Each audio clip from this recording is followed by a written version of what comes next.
Okay, I'm here to talk about women and money. Now, I realize in Malaysia, there's many different cultures, many different religions, so some of your beliefs may not agree with all that I'm saying, but let me tell you what's happening today. These are some statistics from the U.S., and what I'm noticing is even though the numbers may change, the trends are very similar in other countries throughout the world. So here are some very surprising statistics. Number one, 47% of women over the age of 50 are single, meaning most of these women are responsible for their financial well-being.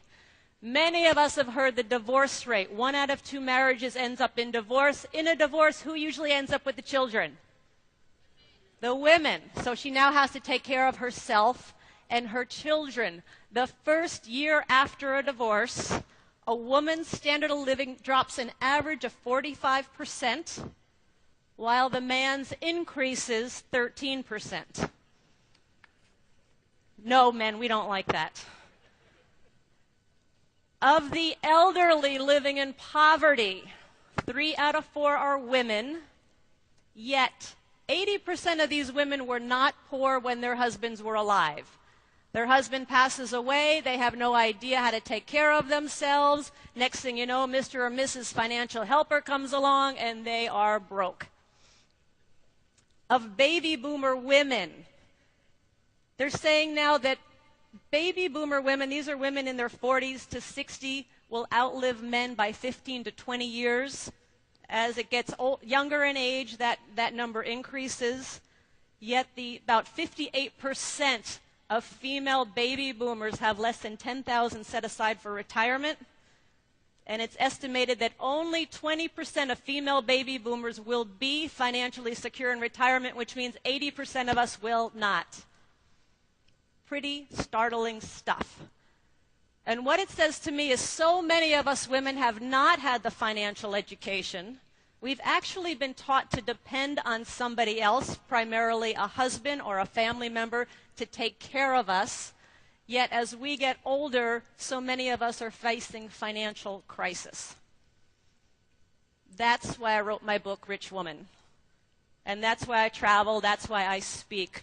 Robert and I came up with Rich Woman a few years ago because Robert and I would travel the world, and whether I was in Malaysia or Hong Kong or South Africa or London or LA, same issues with women, same questions. So it really is a universal problem. I'm going to call it a crisis because I'm seeing it happen more and more and more. And the key to the whole thing, to me, is financial education. My passion is educating women, encouraging women to really start taking charge of their lives, start taking charge of their money, so they no longer have to be dependent, so they can have the life that they want. Yes, I want to have a happy marriage. Yes, I want a happy family life. I just don't want to have to depend on somebody else for that happiness. Clear? Okay. So, I decided many years ago I did not want to be one of those statistics. And so back in 1989, I just mentioned about my first investment. Back in 1989, the market in Portland, Oregon, as I mentioned, my first investment had plummeted. And so as I mentioned, Robert, we moved to Portland, Oregon, and Robert started talking to me about what his rich dad taught him. And I'm looking at these properties. I find this little 2-bedroom, 1-bath house, not knowing what in the world I'm doing. And here are the numbers on that property. Finally, once my hands stopped shaking, once I stopped crying, because I was so scared, that house, this is 1989, cost $45,000. I needed a down payment of $5,000, of which I didn't have. And finally, when all was said and done, as I mentioned, it put a whopping $50 a month in my pocket, positive cash flow. So I was on my way. And then from there, I really liked real estate. From there, I bought more single-family homes, then a 6-plex, then a 12-unit apartment building. And all of this we were doing when the market had crashed. it was similar to what's happening today. So when people say, oh, the market's terrible, the market's crashing, don't invest, let me tell you, now's the time to invest with the market coming down. So not only was I had to battle my own fear and my own concerns, but then I had to also listen to all these other people who were not investors telling me why not to invest. Make sense? Hello? Thank you. So I kept investing, and I'm going to say probably the best cash flow property I have today. Actually, you know what, do we have a picture of that first property, that Oregon property? Can we put that up? That's my very first rental property I bought. Cute little house, had a little butterfly on front, but a very cute house. Then I went on, and this is now probably my best building I've bought. It's a commercial building. Can we put that picture up as well? This is a commercial building. It's about 55,000 square foot, single tenant. It's a fitness club. And this I bought a few years ago, but the numbers were a little different. The fundamentals are the same, exactly the same, just as other guys have been saying. The fundamentals are the same. But this property, a little bit more expensive. This property cost $8 million. I had to come up with $1 million, of which I didn't have, of which I've now since gotten back. And this property puts $30,000 a month in my pocket. Okay? Started with a little 2-bedroom, 1-bath house, kept doing the same thing over and over and over again until I got to this property, now $30,000 a month in my pocket. Same principles, just bigger zeros. Okay? So for me, I love real estate. That was my vehicle for wealth, my vehicle for independence. And I'll tell you, once I really understood the game of investing, once I understood money, I found out something really, really interesting. I found out I no longer needed Robert. I found out I wanted Robert. I wanted him, but I didn't need him. And as a result, our marriage, there was more respect, there was more love, because it was every day we were choosing to be together versus having to be together. Okay? Great. So how many women have read Rich Woman? Few women out there. We will have copies for sale. I will be happy to sign them after today, or today and tomorrow. But as I said, I wrote Rich Woman because I really saw a need for women and for the financial education. But what's interesting is this information is actually more applicable today than ever. When I wrote the book, it was a good idea. Today, I think it's a necessity. And the rules have changed so dramatically that I think women taking charge of their money, women being in control of their lives through their money, is really a must in terms of women being not just financially free, but free totally. So let me talk a little bit about what is a rich woman and what isn't a rich woman. The ultimate rich woman, in my opinion, is a woman named Oprah Winfrey. You know Oprah? All right. Great woman. Great woman. In 2000, Robert appeared on the Oprah Winfrey Show with the Rich Dad book and the Rich Dad philosophies. And it was a really interesting experience. We went to the studio. There was the stage with 2 chairs, one for Oprah, one for Robert. They were taping the interview. And in the breaks, Oprah would take questions from the audience. And I'll never forget it. There was this one question. This woman is in the back and she's going, Mr. Kiyosaki, I have a question. Robert says, yes, what's your question? I have $10,000. What should I do with it? Oprah stands up, pushes Robert aside and says, I'll handle that.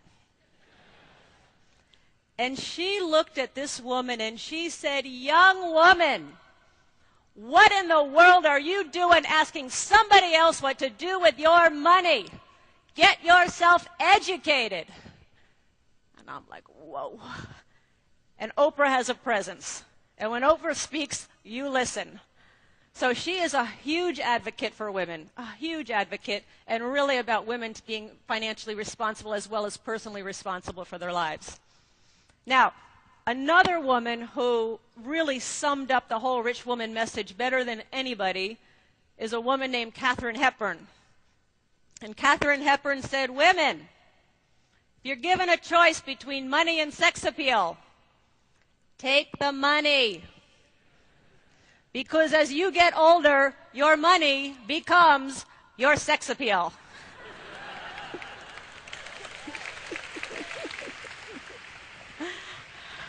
And how true is that? So let's talk just a second about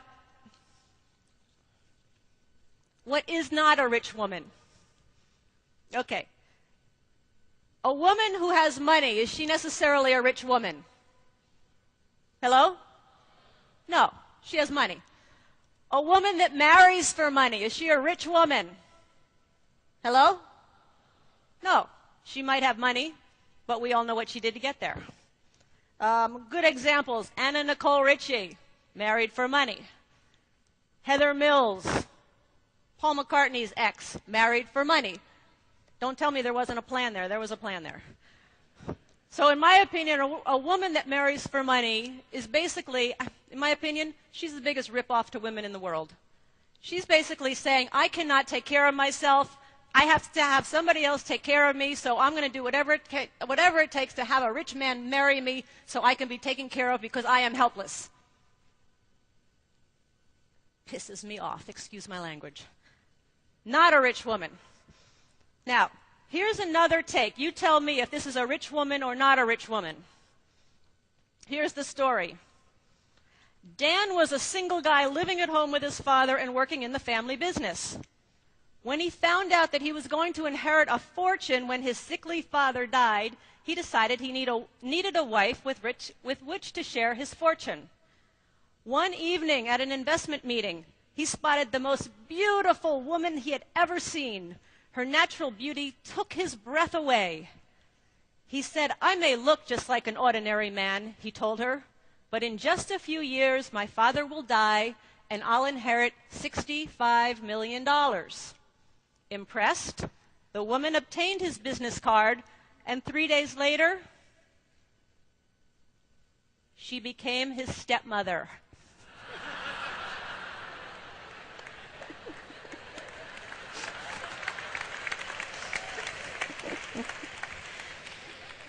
Is she a rich woman? No, but she's a very clever woman. I'll give her that. I'll give her that. So the rich woman message actually really, it is more important today. It's more applicable today than ever. So we actually went out on the street and we asked women, given these economic times, what are you doing differently financially in your life? So I'll tell you what they said. We went out to the street and we just asked women, you know, what are you doing differently today given this economy and given this environment? And basically what they all said is, I'm cutting back, I'm pinching my pennies, I'm cutting coupons, I'm taking the bus, I am moving from a house to an apartment. Every woman that we asked said, I am cutting back, I'm contracting. Is that a rich woman? No. A rich woman doesn't cut up her credit cards. A rich woman loves her credit cards. I love my American Express. I love my Neiman Marcus card. A rich woman does not forego her lattes. It's not our style. A rich woman creates the income to afford her the lifestyle that she wants and desires. How many women want that? Great. And let me ask the men here in this group, how many of the men here today support the women in their lives becoming rich women? All right. All right. You got some fans out there, women. Right. I love it. I love it. Well, thank you. Thanks for the support to the women, and thank you for being here. Let me just share a little bit about some of the... Oh. No, let's let it go. Thank you. Thank you. They got it working. But let me just share some of the rich women I know and what they're doing today. One woman is a woman named Sarah, and Sarah doesn't make a lot of money. She makes maybe $25,000 to $30,000 a year, and she just bought her very first rental property in Arizona and is making $100 a month cash flow off of that one property, and now she's looking at her second property. So here's a woman not making a lot of money, but she realizes that she needs to start doing something to generate that cash flow. So that's Sarah. Another friend of mine, her name is Kim, happens to be Kim, and what Kim does is her specialty is taking people's products to the market. So she'll find somebody with a good product, and she has the avenue to take it to market. And so what she discovered now in this economy, women are getting laid off and women are looking for new income sources. So she's now got a niche encouraging women with their inventions, with their creations, to work with her, and she takes them to all the home shopping networks, takes them to the commercial outlets, retail outlets. So a couple of women right here that are doing something based on this economy today who aren't sitting back going, oh, woe is me, what am I going to do? I'm losing everything. These women are out there, again, expanding their means. When I see women who want to, anybody for that matter, who wants to cut back, who wants to contract, who wants to pull back, the price is your spirit. What is the price of your spirit? Is your spirit a cheap spirit? Does your spirit want to be poor? I think your spirit wants you to have everything that you want in life. Same as God, same as Great Spirit. They're here for an abundant world, not a world of, sorry, we got to turn off the sun today because we're running out of light. You know, it's a very abundant God. It's in a very abundant spirit. So I look at that, and if at times you want to pull back, just look, what is the cost of your spirit? Because I believe rich women, anybody, really wants their spirit to soar, wants their spirit to come out. And that's what the whole Rich Woman message is about, is bringing out that spirit in you so that you can have what you want in life. So, with that, I want to bring out one other rich woman to share her story and what she's doing, because oftentimes one of the major questions I get is, I want to start investing, but my spouse isn't interested. Has anybody said that or known anybody that has said that? I get it a lot. I want to start investing, but my spouse isn't interested. So they either don't do anything, or they do it in spite of, or regardless of, or sometimes they talk their spouse into it. So I want to bring up a rich woman right now who's going to share her story, because I think it's a very powerful story for people to hear. Kathy? You know her? Kathy Heasley. Hey. Hi. Hi. Now, Kathy came to me one day and we were talking about, I'm working on a book called Rich Couple. Right. And Kathy said, I've got the story for your book all about her wanting to invest or getting, Kathy's been around us for a long time. Right. And tell your story. Well, I have had the privilege of being around these wonderful people for quite a long time. And my husband and I have been married for 21, 22 years. And, we're partners in our business. We are partners in life. I mean, I feel very privileged there, too. And over the course of the years, my husband has taught me a lot about money. He's taught me a lot about stocks. I have a theory that the kind of household that you grew up in is kind of the way that you invest later in life. Right. My husband grew up in a household where investing in the stock market was something they did. I grew up in a household where you worked hard, and you worked for every dollar that you got. So I learned how to start a business and work real hard. But the neat thing was, one day I got to work with the Rich Dad Company, and I started, and Ken McElroy, and I started to learn at a pace that, was very accelerated. And as I was learning, I started to see patterns, and some of the patterns you're learning here, where perhaps mutual funds aren't the best thing, and where maybe real estate is a better option. And so, I started learning some of these things. Well, my husband wasn't around these folks like I was. Oh, and by the way, Kathy worked very closely with Ken on his book on real estate. Yeah, years earlier. I've learned from the best, I have to say, and I feel, like I said, very privileged. So as my interest started peaking, And as the stock market started tanking, I started to get frustrated, and I started to feel like, I'm tired of watching, the money that I've worked so hard for, my retirement account. I started to get frustrated because I thought, I have to do something with this, chunk of money that's my future. And I felt like, this is my 401k or my retirement plan. I'm going to do something about it. So one day, and this didn't happen over the course of hours or days or weeks. This happened over the course of months, if not even a year, where I wavered back and forth. I always like to tell the story where someone told me this, and it's so true, that if you have a bunch of little kids at a pool, and those little kids, if you have a group of boys, and you say, okay, on the count of 5, everybody's going to jump in the pool. 1, 2, 3, 4, 5. The guys will all jump in, and they'll all try to out-jump each other. And if you have a bunch of girls, and you say the same thing, and you count to 5, this is what they do. We all hold hands, and we jump in together. And we jump in. That's what we do.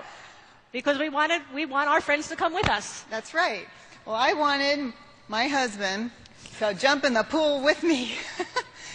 And you know what? He wasn't ready. So one day I got the nerve up to just say, you know what?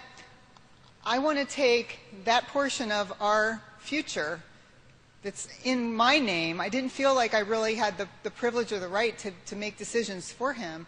But I did feel like I had the right to make the decision with that portion of our future. And I said, I want to pull that money out of the hands of a wealth manager that we were working with, and I want to put it into a real estate deal, and I want to put it in to one of Ken's real estate deals. And, I think my husband might have been surprised, but you know what? He was supportive, and he was okay with it, and all the agony was your agony. All the agony was exactly my agony. I mean, he was okay with it. And it's been the greatest thing, and it was very empowering. And actually, I think it's made our marriage stronger. I think it's made our partnership stronger, because now, instead of me just learning from him, we're learning from each other in this way, too. And I love that. I love that. Yeah. Thank you. Sure. All right. Give her a hand. Thanks. Yeah, great. Thank you. Okay. Where did I put it? Oh, over here. Okay, we're kind of short on time, so we're gonna. Is everybody willing to play a little exercise? Hello? You all willing to participate? Okay. How many have heard anybody, even yourself, say investing is risky? Let me see. Come on. Thank you. How many people believe investing is risky? Good. Thank you. Okay. Let's talk about why. We're going to do a little exercise. It's going to be very quick, going to be very simple. We have the rich woman stock market. It goes from 1 to 10 points. Your job as an investor, we're going to see how good an investor you are. Your job as an investor is to determine, is the market going to be going down or the market going up? Now, a person that thinks the market is going up is called what in the stock market world? A bull. And somebody who thinks the market's going down is called a what? Bear. So we're going to determine, are you bears or are you bulls? Okay, now to make it interesting, imagine if we really had the time, I would have you pull out your money. Every decision you're going to make is worth 100 ringgits. How many? 100 ringgits. Okay. I'm thinking of a number between 1 and 10. The number is not 5. Your job is to determine, is the market going below 5 or above 5? Are you a bear or are you a what? Bull. You have 10 seconds to make up your decision. 100 ringgits is riding on this. 10 seconds, go. You can talk to your neighbor about it if you want.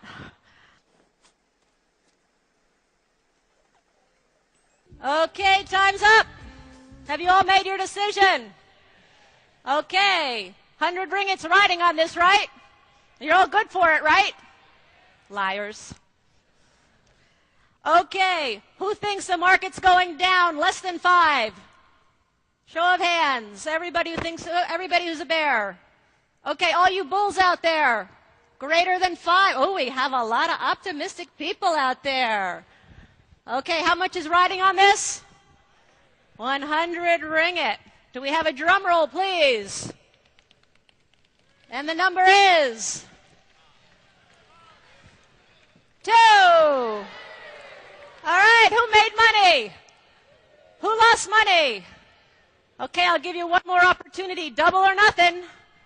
200 ringgit, you can make double your money or nothing, but everybody's got to play, agreed? So how much money is riding on this? $200. Okay, you have to decide, are you going to be a bull, greater than 5? Are you going to be a bear, less than 5? Talk it over with your neighbor. You've got 10 seconds, go.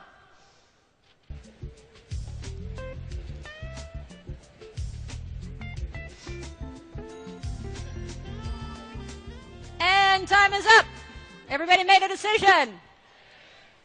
Who thinks the market's going up? Where are my bulls? Whoa. Where are my bears? All right. Let me see those bulls again. All right. How much money's riding on this? 200 ringgit. Ooh. Drum roll, please. And the number is 2. Who made money? Who lost money? All right, talk it over with your neighbor.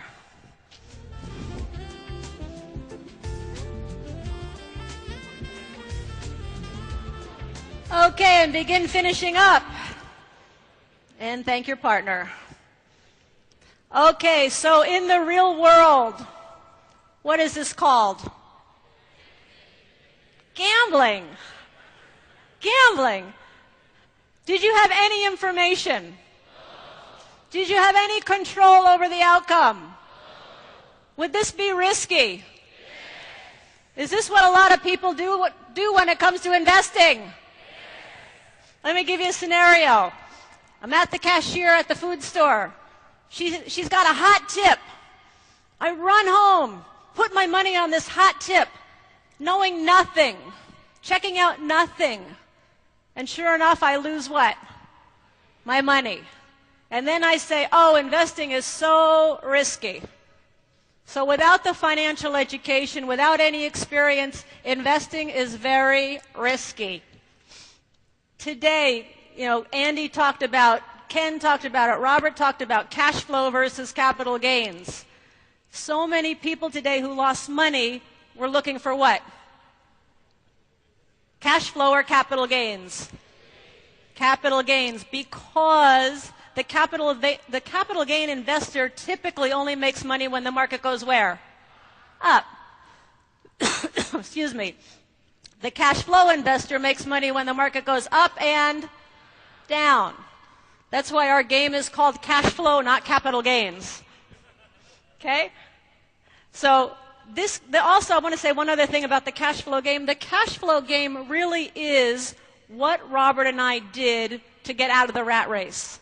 It's what we did, the scorecard, almost every deal on that game board we did. The deal cards is how we look at a deal. So if you have an opportunity to play this game, please play this game, because what we're finding is people who are sending us all their success stories and their testimonials, who are now investing, who are now out of debt, all of that, they contribute it to playing the cash flow game, because once they get in there, it's very real life. So if you have an opportunity to play it, please play the game. One other commercial plug. If you are in debt of any sort, Robert and I had tremendous debt. At one point, we were over $500,000 in debt from a business that had gone bad and from credit cards and things like that. And we found a formula, and this is called how we got out of bad debt. You know the difference between bad debt and good debt? Okay? Bad debt makes you poor. Bad debt is things like credit card debt, car loans, all that stuff you have to pay for, where good debt buys your assets for you. So we found this formula, we discovered a formula, and we put it into practice, and we have a CD about it, and this is the beauty of it. There is nothing different you have to do than what you're doing today except two things. Number one, if you're going to buy something on a credit card, you got to pay it off the month you buy it. You cannot accumulate any more long-term credit card debt, number one. Number two, the only other thing you have to do, if you want to be debt-free, I mean everything, cars, houses, everything, in about 7 to 10 years, everything, you only have to come up with $100 more a month. That's it. And that's on here. And that's what Robert and I did. We did it. It works. I mean, if you're in debt, I'm going to say get this product if you're in debt and need to get out of debt, because it's a very simple program, and it really is a must if you're swimming in debt. If you can't come up with an extra $100 a month, are you ever going to be a successful investor? I don't think so. So I really highly recommend this. Okay, so in closing, I just want to talk about one other thing, and that is this. I've come to learn over the years there's no such thing as a get-rich-quick scheme. There's no overnight pill you can take. There's no deal of a lifetime that's going to make you rich beyond your dreams. Instead, I've learned that investing is a what? Process. It took us from 1989 to 1994, 5 years to become financially free. It took us another 5 years to become what I would call rich. Okay, when we were financially free, we didn't have millions and millions of dollars to live off of. All we had was $10,000 a month coming in every month from our investments, primarily real estate, which at that time was a lot. Until $10,000 is a lot of money to me. However, we only had $3,000 a month going out in living expenses, in our mortgage, in our car payments, in our living, everything. So $10,000 a month coming in, $3,000 going out. At that point, we were financially free. And the beauty of that was, for the first time, we could finally ask ourselves, what is it we want to do with our lives? You know, what is it, what contribution do I want to make? What do I really want to do for the rest of my life? And it was one of the most freeing moments I've ever had. But I've learned that investing is a process. And one of the beauties of the process, and many of you I'm sure have heard this, if here is your, say here you are today, and this is your goal, do you get there from a straight line? Hello? No, it's not a straight line. It goes like this, it goes like this, it goes like this, it goes like this. It looks like one of Andy Tanner's graphs. It goes up and down, you learn, you make mistakes, you have successes, you go through all the things you don't want to, you fight, you overcome obstacles, you meet new people. The beauty of the process is not the goal, but it's who you become in the process. It's the process, for me, that builds character. It's the process of who I become. I'm not the same person I was back in 1989 because of the process I've been through. Does that make sense? So investing is a process, and many of us are afraid to even get started because we're afraid of making a what? Mistake. Are mistakes part of the process? Absolutely, and mistakes are the way we learn. So it is a process. There are mistakes. And I'm really excited to announce something that this is the first time I've ever announced this. I'm really excited because we do have a new Rich Woman product. And I'm very, very excited. This is the first place that we've ever launched it. As a matter of fact, we created it just so it could be here for this show. And it's all about the process. And it's purple. This is our new Rich Woman, what we call our Rich Woman GPS. Ooh. Ooh. Let me tell you what it is. What we did is, because we had so many women come to us and say, I don't know how to get started, where do I begin, what do I do? So we took the principles and the concepts from Rich Woman and we put them into action in what is called a Rich Woman GPS. Now, a GPS traditionally stands for Global Positioning System. It's a satellite tracking system to take you from where you are to where you want to go. Now, in the rich woman world, GPS stands for Guide to Phenomenal Success. Okay? It is designed as a working planner to take you from where you are today in your financial world, because I've never come across a planner that was devoted just to your finances. Here's where you are in your financial world. Here's where you want to get to. One of the first sections of this GPS, if you go through this section 2, you will be crystal clear on what it is you want in life. Because for most of us, figuring out what it is we want is sometimes the most difficult thing. So we start with that. What is the number one thing you want? And then we take you through worksheets, daily, weekly, monthly. We have a whole online component where women come together, just members of the GPS community, to support one another, to inspire each other, to learn from, to mentor. It's going to be a really phenomenal, that's my word, phenomenal community of women, because we will be like-minded. We will be working towards similar goals. So it's called the Rich Woman GPS. It's the very first time we've ever launched it. And one of the things, in terms of the process, one of the things that I think that this also delivers is that oftentimes we get stuck in what's the next step. Oftentimes we just get paralyzed because we don't know what to do. And there's a great quote by Albert Einstein. And he says, nothing happens until something moves. In other words, you can't grow without change, and you can't change by standing still. There's got to be motion. So the purpose of the Rich Woman GPS is to put women into motion to achieve their financial goals. And you're going to have a whole network of women around the world supporting you and having that happen. So that's our brand new product. You'll be the first to get it, and it'll be available during the breaks. So that's our Rich Woman Guide to Phenomenal Success. Okay? Now, let me tell you a closing story about a process. And this is my process, and the importance of the process. I was looking at a real estate deal in Miami, Florida. I live in Phoenix, Arizona. Miami, Florida is a good 3,000 miles away on the East Coast. I live on the West Coast. It would be like from here to Perth, Australia. Found this property. It was a big property. I had never done a property like this before, and I was scared. And I started doubting myself.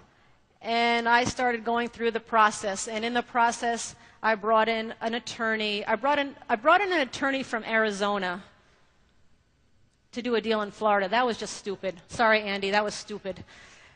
But I did that. I brought in, real estate brokers. I brought in all these people. I did all this due diligence, and it spent years. We didn't even have an agreement yet, and I was spending months going back and forth on this one property. All the little things I would check out, and trying to get the financing, and they wouldn't give me financing for this, and learning about what lenders lend on this type of property. It was a commercial single tenant, means only one tenant in this big building. So it was a commercial property. I had to find out who lent on it. I had to find out what the problems of this type of property were. So I was going through this entire process, again, doubting myself, scared that I was going to make a mistake or two or three. It was a lot of money. What if I lose the money? So I was going through all of this.